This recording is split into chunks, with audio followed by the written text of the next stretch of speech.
From Holland's teary farewell moment in Avengers Infinity War to Lady Gaga's infamous House of Gucci line, here are some of the movie scenes that you had no idea were improvised. To get solid improv, you need actors that know their work and trust in themselves. And these traits describe Lady Gaga almost effortlessly, especially with her work on House of Gucci. So nobody thought it was unexpected when Gaga brought her creativity onto the set. But you'd be surprised to know where exactly she put it to work, especially since this one line has now come to be the face of the movie itself. Yep, you thought right. The iconic father, son, and House of Gucci line is entirely unscripted. When asked about the iconic scene, Gaga confessed that it was unplanned. It turns out that neither Gaga nor the film staff knew how the shot would play out, and the answer to their stump was back in her trailer. You see, she had a ritual that she always did before shooting scenes, right down to crossing herself before the director said action, and she had done it so often that it just became a reflex. So when Jared Leto's character asked her if she can keep a secret, it's naturally the first thing to come out. But the director fell in love with the take and decided to keep it in. Gracias art and ought to die. Father, son, and House of Gucci. Okay.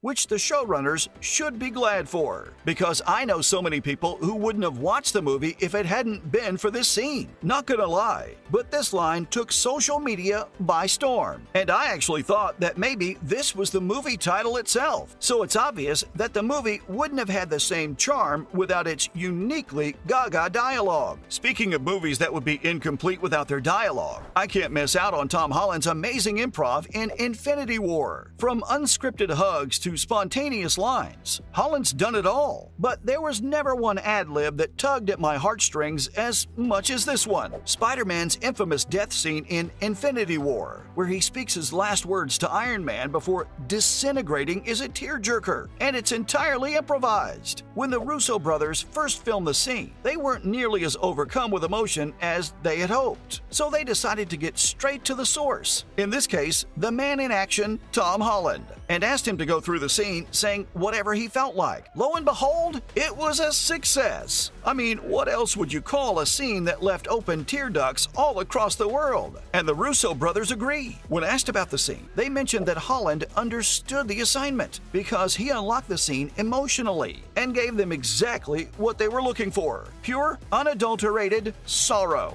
And when asked about how this line came to be, he doesn't seem to have an answer. All he says is that the line, "I don't want to go," kept resounding in his head until he said it out loud. I guess that's the mark of a good actor. He was so absorbed in his character, it just came out of him. Tom Holland's not the only superhero who dishes out ad-libs along with his moves. Actually, unscripted lines are a dime a dozen among the Marvel actors. Though some don't hit as hard, others end up being worldwide cultural phenomena. At least that was the case for Dave Bautista's infamous delivery during Infinity War. I guess Holland wasn't the only one to get in a memorable zinger while shooting the film. But unlike Spidey's improv, which made us want to burst out crying, Bautista's line made us want to burst for an entirely different reason. Two sets of our favorite heroes find themselves on opposite ends of a strange and foreign planet. Unable to trust each other, they quickly end up knee-deep in a fight that has no meaning. Soon, they reach a crossroads, with both sides unable to advance unless they hurt one of their own. So Star-Lord starts the scene with a very high-strung, "Where's Gamora?" Iron Man is quick to follow with his own aggressive, "I'll do you one better. Who is Gamora?" The mood is tense and somber, with tension thick enough to be cut by a knife, which is what Bautista does with his hilarious delivery of, "I'll do you one better. Why is Gamora?" Absolute unscripted gold. Ask you this one time.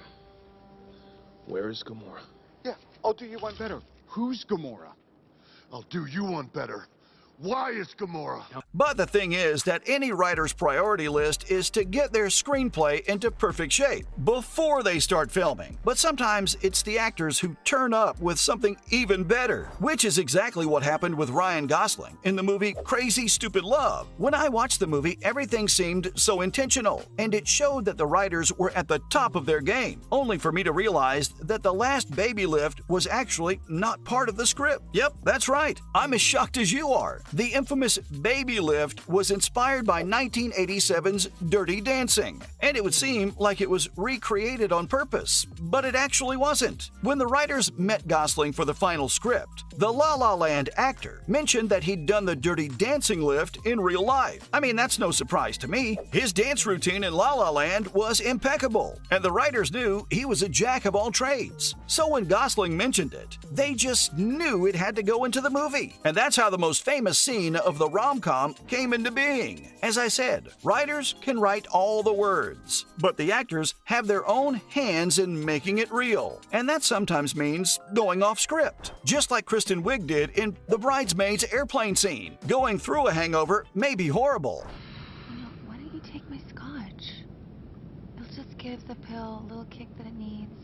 Honestly, I do it all the time. Yeah? Yeah, and I'm much smaller than you. But filming a hangover is worse. Luckily enough, that's never been a problem for Kristen. Her drunken acting skills were second to none, and the Hollywood funny lady was so good that she was allowed to improvise the entire airplane scene. Yep, that's right, the whole scene we saw. It was just Kristen. The director even commented that every time she would come through the back curtain, Kristen would do something different. I believe it's safe to say that she kept them on their toes. But it sure looked like she had fun playing the drunk bridesmaid. And she isn't the only actress who translated her charisma into her character. Dwayne Johnson also decided to go off script to deliver a spot-on comeback in The Fast and the Furious. When Johnson enters the shot, Gibson jokes that it's time to hide the baby oil, which is a familiar joke because The Rock is known for being drenched in baby oil in his action films. I'm not quite sure why, but it's now become a meme. So that dialogue was a barrel of laughs, but the scene didn't end there, because when Gibson delivers his dialogue, The Rock uses improv to bring about the most genius comeback in cinematic history. He replies that Gibson should hide his big forehead. This was shocking because Johnson didn't have a line after Gibson's, but improvisation is an art, and only the ones who've mastered it can come up with such a killer line on the spot. And that's just the tip of the iceberg, because guess what? All the reactions we saw on the screen were 100% real, including Ludacris's laugh and spit take. Even Gibson being at a loss for words was genuine. And thanks to Gibson staying in character, the scene made it into the final cut. And I'm glad it did, because this took the spot for me for films with the most hilarious improvised lines. And I believe that the cast chemistry is the sole reason we're blessed with such a scene. But that's the beauty of improvised lines. They come out of nowhere, but they leave us in awe. And that's all I have for the movie scenes you had no idea were improvised.